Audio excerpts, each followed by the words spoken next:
نعبدہ ونصلی ونسلم علی رسول الکریم اما بعد فاعوذ باللہ من الشیطان الرجیم بسم اللہ الرحمن الرحیم۔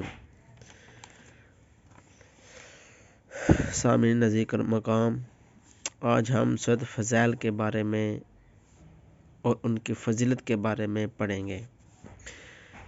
اس سورت میں اللہ تعالیٰ نے زمانہ اور انسان کا ذکر کیا ہے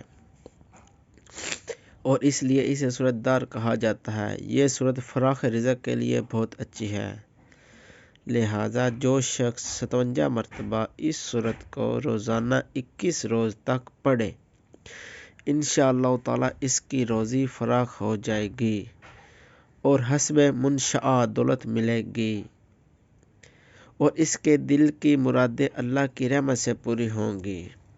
سبحان اللہ۔ اور اس سورت کو پڑھنے میں میاں بیوی میں محبت بھی پیدا ہوتی ہے۔ سبحان اللہ۔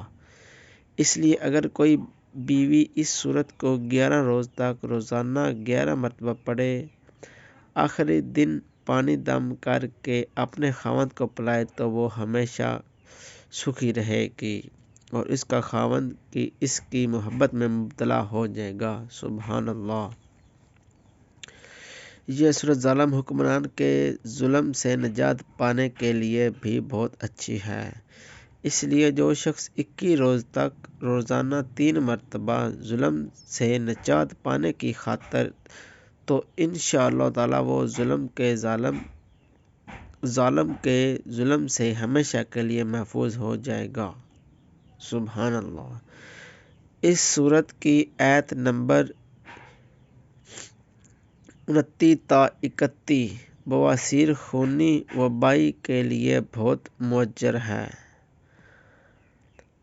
عاملین نے کہا ہے کہ ان آیات کو روزانہ 70 بار پڑھ کر 40 روز تک پانی دم کر کے پینا اس مرض سے نجات کا ذریعہ ہے۔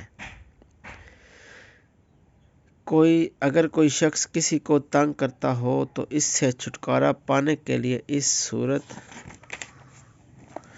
کی آیت نمبر 23 اور 24 کو 300 مرتبہ 13 دن تک پڑھے، انشاءاللہ جس سے نجات پائے گا۔ تو اس ترجمے کو پڑھنے سے ہمیں یہ ذہن میں آتا ہے کہ جن لوگوں کو بواسیر کا مسئلہ ہوتا ہے اور وہ دوائیاں لے لے کر پریشان ہوتے ہیں، وہ انشاءاللہ تعالی اس سورت کی آیت نمبر 29 اور 31 ان کو پڑھے